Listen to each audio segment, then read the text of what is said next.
Jeden Tag braucht eine neue Entscheidung. Mein Blick, es ist nur eine Veränderung, bleib treu. Keine Regel gilt und gar nichts ist mehr heilig. Hauptsache geht mir um, ganz sicher nicht an.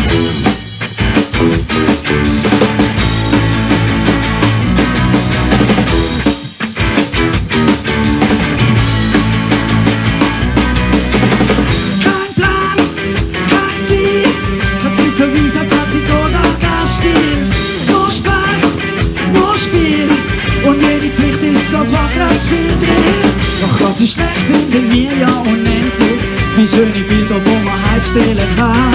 Ein Stückchen Glück will, das hat man sich redlich verdient mit dem, wo man mit Sinn Rücksicht macht.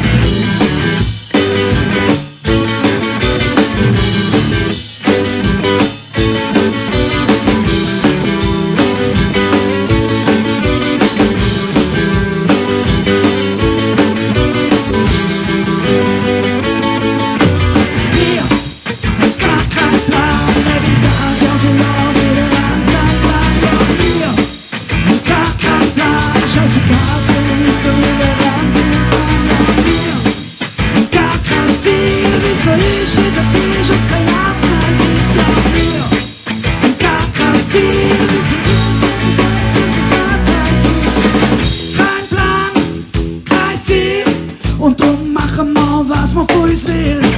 Kein Spaß, kein Spiel, stattdessen gibt's ein bitterer Deal. Und genau das haben wir so niemals wählen. Sind letztlich gefangen in dem üblen System. Schafft jetzt mit viel frei.